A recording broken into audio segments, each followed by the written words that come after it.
Radio UNAPEC. Soy Víctor Villegas. Así se me conoce casi toda la vida, aunque de acuerdo con las investigaciones que yo he hecho, no soy realmente Víctor Villegas. Ese es un nombre que me pusieron ahí y se quedó. Pero mi padre es de otro apellido y mi madre de otro apellido. Tengo un apellido judío por el lado de mi madre y un apellido español por el lado de mi padre también. Pero ese es el nombre ya con el cual se me conoce en todos los aspectos como profesional y como escritor a nivel nacional e internacional, y es la identificación de un poeta que se ha pasado toda la vida leyendo, toda la vida dedicado al conocimiento. Desde muy pequeño me crié en la ciudad de San Pedro de Macorís y naturalmente se convirtió aquella ciudad en una época que yo no la viví, pero sí recibí algo que fue la más importante desde el punto de vista económico y cultural de la República Dominicana. Una ciudad que no tenía nativos, sino que fueron todos inmigrantes del extranjero, de todas partes del mundo, y dominicanos que iban allí a San Pedro de Macorís porque había mucho dinero, muchos negocios. Y allí entonces todo el mundo llevó sus culturas y todo el mundo contribuía al desarrollo de la ciudad. Y fue tan importante aquello que se convirtió también en la ciudad más identificada con la cultura, con el conocimiento. No había analfabetismo en aquel momento. Por donde quiera habían escuelas, llenas de escuelas por todas partes, inclusive escuelas en idioma inglés y en idioma francés. Pero aparte de todo eso, como digo yo, que fue la ciudad más culta que tuvo la República Dominicana, se debió porque estaba rodeada de agua de mar, de agua de ríos, estaba rodeada de cañas por todas partes, pero fundamentalmente de bibliotecas. Yo recuerdo que allí había más o menos 15 o 20 bibliotecas en cualquier lugar, inclusive en las logias. Y todo el mundo tenía la costumbre de visitar las bibliotecas, unos más que otros. Yo tuve desde muy pequeño, desde que tenía 6 años, 7 años, pues después que iba a la escuela, iba a comer a mi casa y después de ahí salía a la respetable logia Aurora. Frente a mi casa, pues yo salía y me metía en la biblioteca. Y ahí comenzaba a leer cuantos libros yo veía. Lee, no es determinados libros, no, sino todo lo que yo encontraba ahí pues me bajaba a leerlo. Y yo creo que más o menos a la edad de 12 años yo había leído alrededor de 1000 libros. 1000 libros de todo tipo de género, inclusive científico, inclusive de medicina lo leía yo.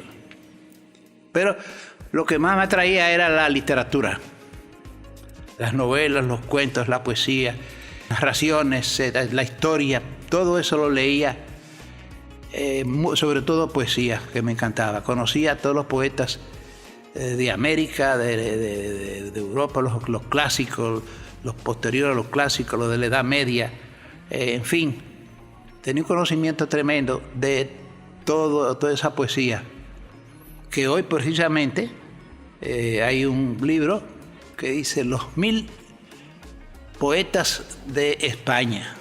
Imagínense ustedes la cantidad de poemas, de poetas que yo leí de una época muy antigua,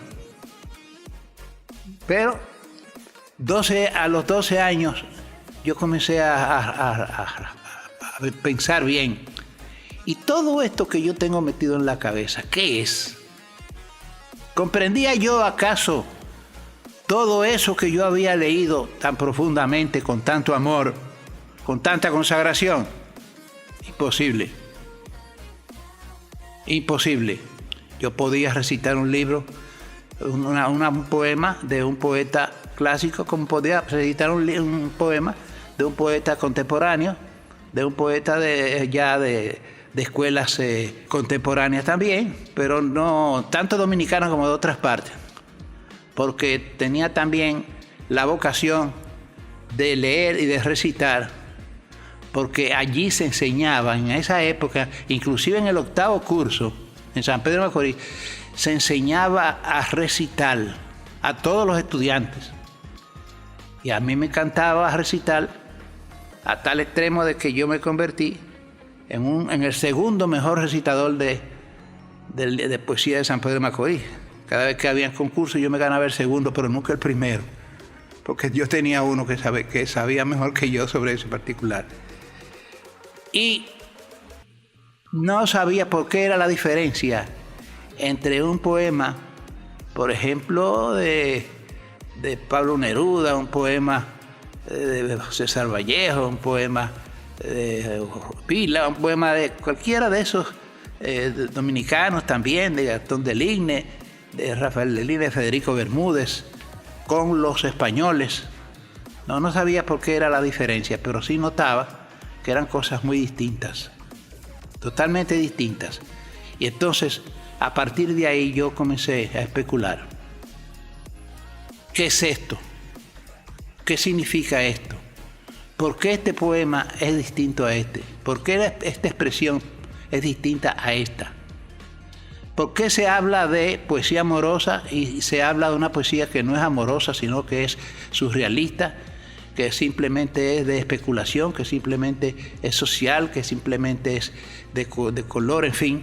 Eso yo no lo entendía, y entonces a través del tiempo comencé a saber qué era cada una de esas cosas, y entonces vine ya al final, después de muchos años, a entender y a diferenciar todo lo que era la novelística tradicional, la novelística de la media, la novelística del Renacimiento, la novelística posterior, lo que eran también los cuentos, cómo que se hacía un cuento, cómo se hacía una novela, por qué la poesía era diferente a través de los años y de los siglos, y por qué habían tantas escuelas de vanguardia, escuelas tradicionales, escuelas de vanguardia, dadaísmo, surrealismo, creacionismo, en fin.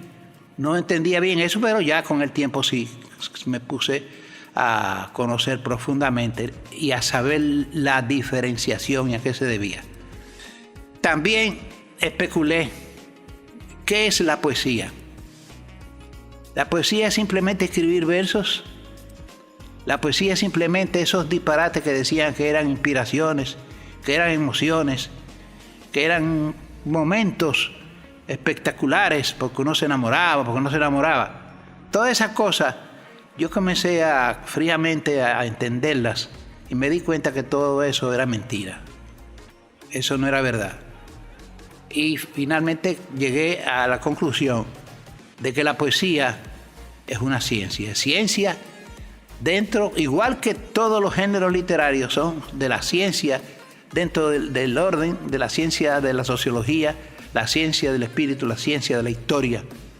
Y como tal, todos esos elementos característicos de los géneros literarios, ¿qué es lo que persigue? Lo mismo que persigue la ciencia común y corriente, la ciencia química, la ciencia matemática, que es la transferencia, la transformación de una sociedad. Eso es lo que persigue la ciencia. Transformar una sociedad, pero en el punto de vista social, que es lo de la literatura y lo que es el arte. Y no es simplemente de que yo me soñé con esto y voy a escribir sobre esto. No. Llegó un momento en que entendí que era una cuestión mental. Yo tenía entonces que ver lo que existía en nuestro país y en otras partes, que es socialmente lo que debe ser mejor que esto, Es decir, esta sociedad atrasada, que todavía estamos atrasados, ¿cómo la cambiamos? O sencillamente por otro método, y es el método de la investigación científica en la sociedad para transformar lo malo que es por lo que debe ser en una época contemporánea. Y así fue como yo fui transformando todos los poemas que escribía, y yo tengo alrededor de más o menos de 20 y pico de libros poéticos. Desde muy pequeño comencé a escribir, como le estaba diciendo a unos amigos aquí hace un rato, es una cuestión de vocación. El que no tiene vocación no puede ser poeta. Una cuestión de vocación, porque recuerdo yo, cuando estaba en el vientre de mi madre, escribí en las paredes del vientre de mamá un poema, y mi gran dolor es que no lo recuerdo qué fue lo que escribí. Y de ahí en adelante, pues, seguí escribiendo. ¿Qué es la poesía? La poesía es eso, simplemente. No. Lo he dicho y lo he repetido muchas veces en conferencias, en charlas, en entrevistas que me han hecho, que la poesía es un lenguaje diferente del lenguaje común y corriente que nosotros hablamos. De este que yo estoy hablando, no se puede ser poesía de ninguna manera. La poesía es otro lenguaje paralelo a este. ¿Cuál es el otro lenguaje paralelo? Sencillamente, de acuerdo con las investigaciones que yo he podido hacer, cada palabra tiene un significado. Un significado. La palabra, por ejemplo, el gato, pues lo que nosotros vemos es que un animal que se cría en las casas y que vive comiendo y arrastrando y cogiendo por aquí, cogiendo por allá. Sin embargo, el pueblo dominicano le dice a uno, mira, ten cuidado con ese que viene ahí, ese es un gato. ¿Qué estamos diciendo con eso? No es que es un gato, es que es un ladrón. Y si es un rabioso, le dice uno, mira, este es un tigre, ten cuidado con él. O sea, fíjense cómo una palabra puede tener dos significados. Entonces, la poesía es el significante, no el significado. Y ahí es donde uno tiene entonces que crear, mediante la captación de esos significantes, los símbolos, los medios, las visiones, las transformaciones, todo lo que significa la característica poética de una época y de otra y de otra y de otra, inclusive la contemporánea. Entonces la poesía mía, a través del tiempo, pues ha ido cambiando, lógicamente. Yo comencé imitando poetas famosos de San Pedro de Macorís. Los que más me gustaban, los imitaba escribiendo. Pero después entonces yo dije, pero ven acá, pero yo no estoy haciendo nada, yo lo que estoy haciendo es imitando a Gastón del Line. O estoy imitando a Moreno Jiménez, o qué sé yo qué. ¿Y yo qué? Entonces, en una ocasión yo dije, déjame ver yo personalmente si escribo sin necesidad de parecerme a nadie. Y comencé a escribir un poquito arbitrario así, y cuando lo leí todo lo que había escrito me dije, pero esto no sirve. Sencillamente porque yo no lo había aplicado lo que era realmente esa poesía. Entonces volví otra vez a tratar de parecerme a los demás y vi que los demás tenían diferencias. Entonces yo quise imitarlos a los más modernos, y imitando a los más modernos tampoco llegaba a ninguna parte, porque no era Víctor Villegas el que escribía, sino escribía porque el otro escribía así, y yo consideraba que yo debía hacer algo mío, original mío.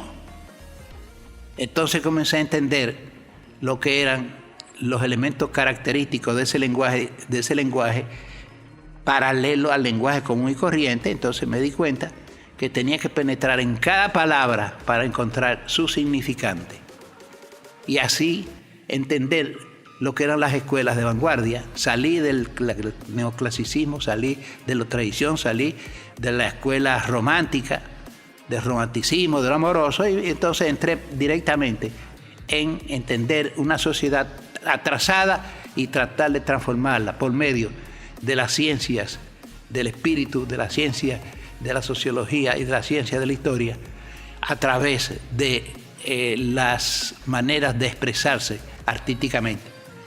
Tanto un pintor como un músico, como un novelista, como un cuentista, como lo que sea, pues tiene que ser eso, transformar la sociedad. Si no, no tiene sentido.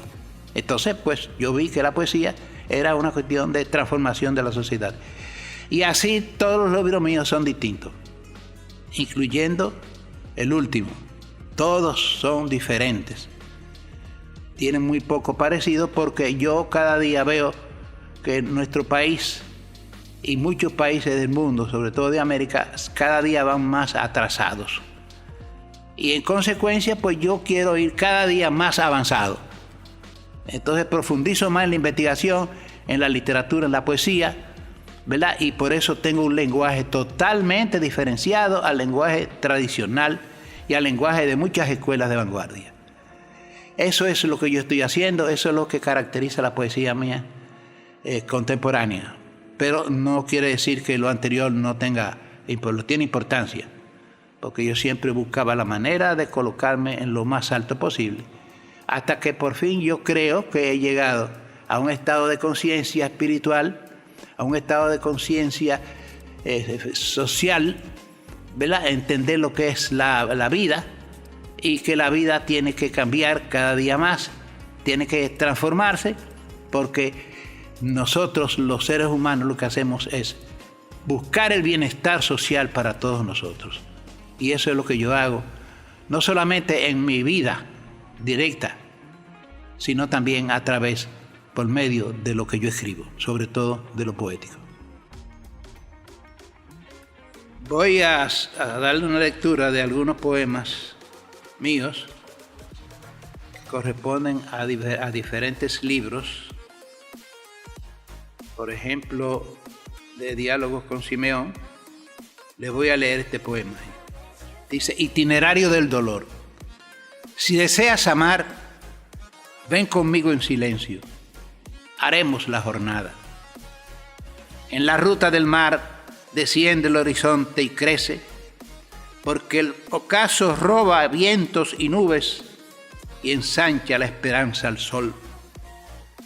Otras tierras inundan las sonrisas y como un marinero el alma es ruta ardiente hacia las playas.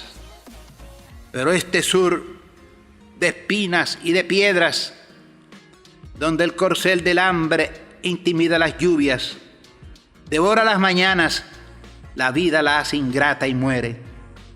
Entre machuelo y redes, entre breñales y alpargatas, un mes a veces sin aliento, otro en punta de maíz podrido, la vida pasa. Transcurre hueca, porque ni siquiera el don de la tristeza, que es una medianoche de amor y de naufragio, habita en estos hombres que tú y yo, camarada, tomándoles las manos, acariciando sus cabellos y sus lágrimas, hemos encontrado endurecidos, aptos para la insurrección, porque ellos, como el Guayacán, ni se caen ni se doblan. Me temo que es esto lo que amo, las 1000 casas de yaguas y de clavó, las 2 calles que el cura ha apisonado, arengando, insultando, porque es pecado acudir a los garitos, gritar en las galleras, al canelo o al pinto, rociarse de aguardiente, de salvaje alegría, de menstruación. En vano buscarás un edificio. No, de ninguna manera en un trayecto donde se desea ser laborioso, pero la tierra es ajena. Donde es viril la juventud, sedienta en sus instintos y en sus ojos, pero que se desgasta en un recodo del pequeño parque. Me temo que es esto lo que amas, porque hay una fuerza irresistible en tanta soledad y desamparo. Ves que hay un silencio de muerte y azucenas que parece salir de las ventanas. Las noches oscuras se inundan de lechuzas y ante el presagio, el signo de la cruz y el rezo sobrecoge los barrios. Nada pasará, sin embargo. Seguirá el barbero murmurando el cotidiano acontecer del municipio.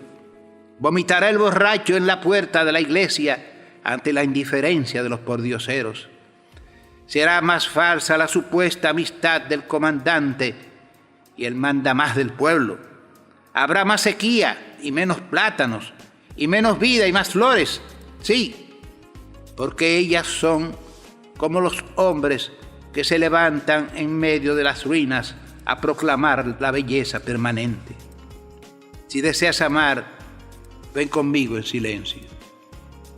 Tomemos esa ruta donde verde es el cielo y la mañana, y el perfume es tan verde que tiñe los entornos de la noche y el viento. Hay unas vegas, las más hermosas del mundo, sus montañas altísimas, sus puertos primorosos, la muchedumbre de sus ríos, sus buenos aires contribuyen a su salubridad. Así decían los capitanes. Sin embargo, sus arcabuces y sus cuchillos instalaron los mayorales, parcelaron el cielo, la tierra, los ríos, y lo que era de todos pasó a ser para unos pocos. Y el tiempo transcurrió y crecieron las campiñas y los ruiseñores, y se inundó el aire de polen, de queso, de olor a estiércol, y lanzar una semilla era como tirar un puñado de monedas de oro. Desde ese entonces se dice que ahí nació María Santísima. Ni siquiera en los tambores, ni en los güiros, ni en las tonadas de Mateodora, ni en la sangre de la luna degollada, tampoco en los vicios, en los banquetes al recién llegado, en los primeros pobres que fueron negros y mulatos y paludismo. Entiendo y no entiendo.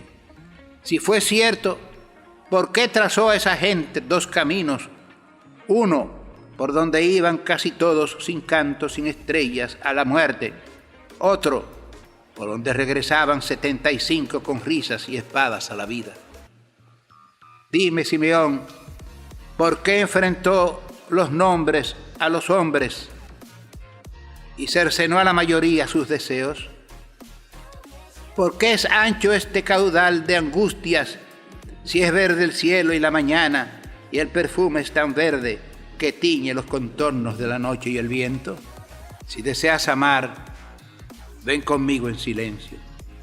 Nuestro camino ahora tendrá labor y sabor de espumas y de peces, de chimeneas y balandros. Al término, un pequeño recodo junto al sol que ciertamente nace ahí mismo, porque según nuestros abuelos, más allá de los pendones rubios y cubierta por una intransitable rosa roja, está la cueva Jobobaba, que también distribuyó los primeros pobladores de la vida.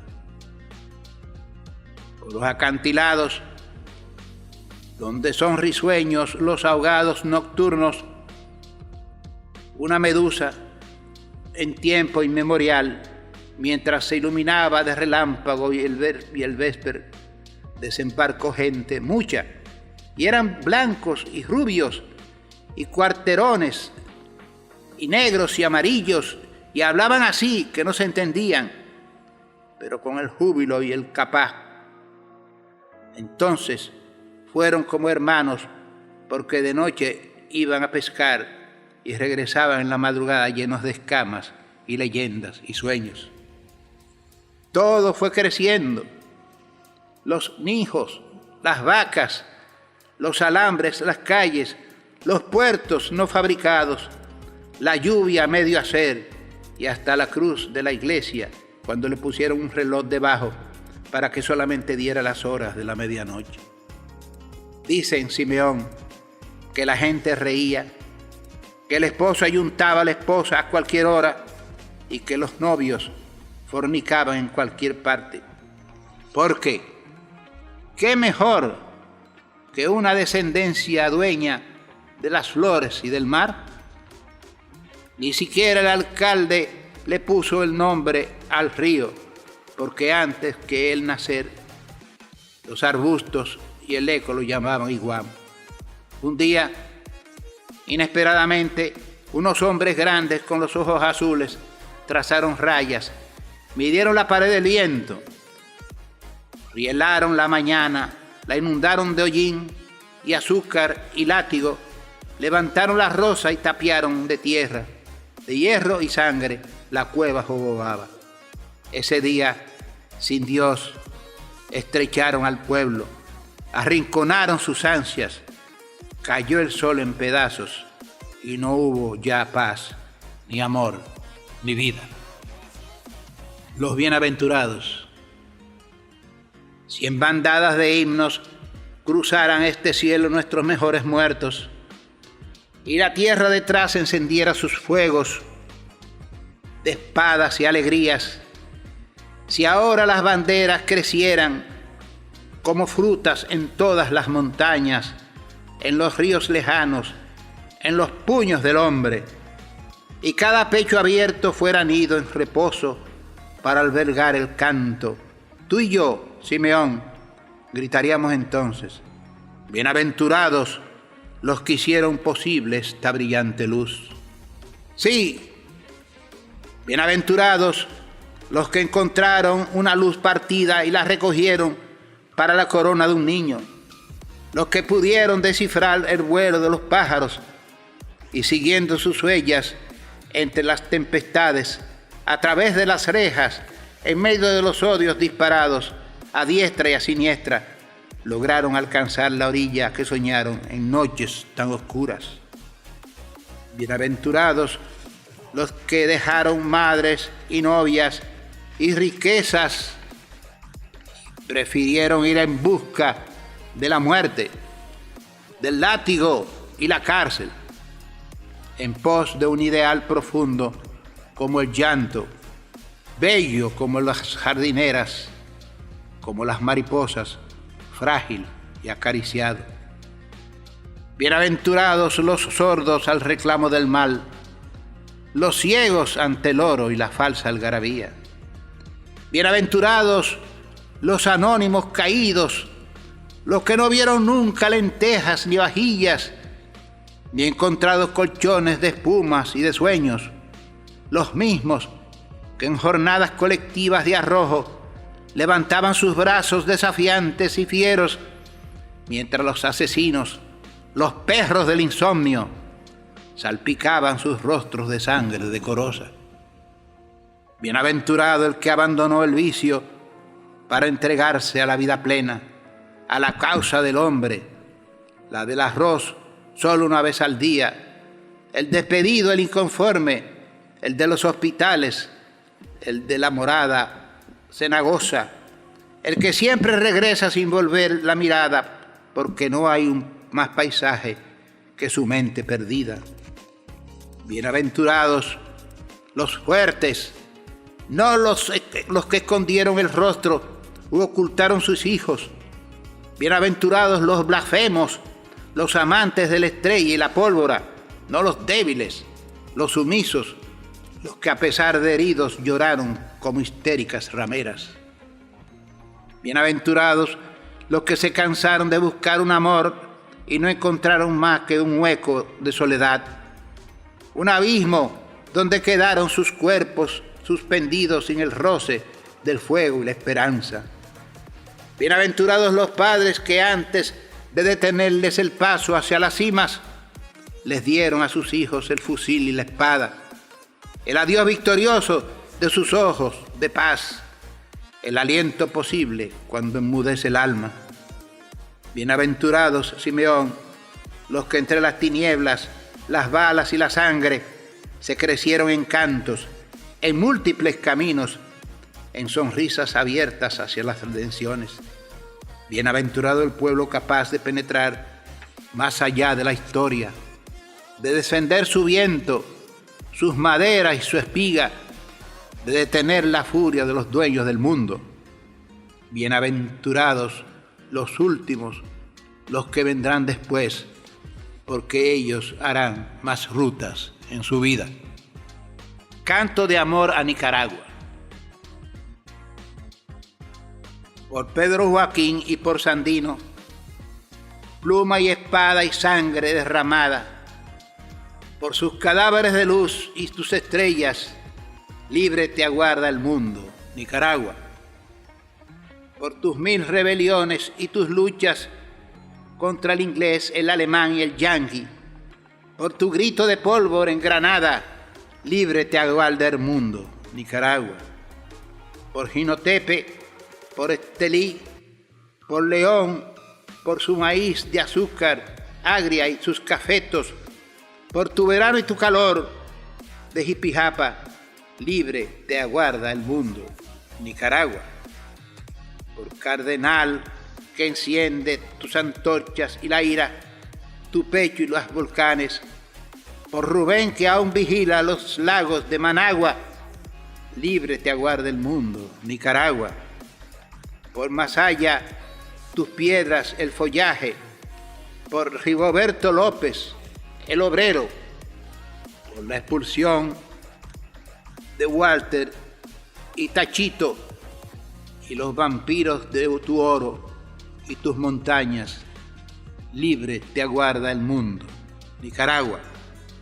Por tus huelgas, su fuego, tu temeraria voz de barricada, porque ya nadie cerrará al anciano que iniciaste una noche en Matagalpa, libre te aguarda el mundo, definitivamente libre, Nicaragua.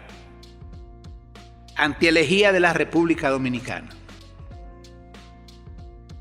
República Dominicana es 48.000 kilómetros cuadrados de quejumbrosa canción cotidiana de barro y tierra negra, solitaria en su indefensa palma, como los ríos y los cruces que se desplazan por su cuerpo, muchedumbre enardecida y alas. Hombres de cuava y de montaña, del masacre y la mona, tabaco fuerte como el sol, agua de huracán, cabellera caribe. Orilla antípoda, espumazo de voz vieja, Atlántico. Lomo de aventureros, geófagos, aves de rapiña con adalga, los cascos y su oro, con corbata y pipa, vacinillas, abogados, viscos, entre computadoras y títulos de amos, con el escudo nacional. República Dominicana es un hombre mulato, blanco, negro, siempre se apellida Pérez, Martínez, Fernández. Oficio: zapatero, sastre, maestro, chiripero, pescador, abogado y médico. O simplemente ninguno. No es mormón, puritano, ortodoxo, ateo, católico, budista. No es ni chicha ni limonada. Candelo o San Elías. Harto de que le lleven el oro, la caña, el café, el idioma, mientras alaban su soberanía. Harto de que le quiten el pan de la boca y cambien su sudor por medallitas. Es creyente de la luna, del espíritu negro de los cementerios, del saumerio de Anaísa y la gallina de tres patas. Va a la iglesia, reza al Padre Nuestro y vuelve a casa a blasfemar sin el remedio. República Dominicana es una roca de melones, miel, minas, merengue, melazas, morenas, mares, caña, coco, café, cacao, cuero, carne, canciones, candidez y carajo. No hay bolsas, sabios, laboratorios atómicos, astronautas. No hay observatorios sino los del deseo. No hay fábricas sino los que no medran el poder del brazo largo. Y es codiciada y se la comen cada día en su falda de esperanzas, en su moneda de doncella raptada, en sus esquinas de fango y gato, de carite salado y pollo a cuarta sin sangre y sin pimienta, en sus bodegas de lechuga y aguardiente, de diminuto arroz buscado grano a grano por el pobre, en el dime y direte de los barrios, donde el árabe grita, el chino se hortaliza y se desfuerza, el español se lienza, donde el no fuñas, el que vaina, o el tu madre recién y huele a sexo, a sangre combatiendo. República Dominicana no se parece, pero se parece a todos los pueblos de la tierra. En eso de cantar, de oírse en el latido de sus venas, en la cuerda de sus montes, sus ríos, su aire único de leñador y guitarrero. Por eso luchó contra el colono, el inglés, el francés, el haitiano, el español, contra los yanquis, los tiranos, otra vez los yanquis, otra vez contra quien sea, hasta algún día. República Dominicana es un pequeño país en un punto perdido del Océano Caribe. Tiene unos cojones grandísimos.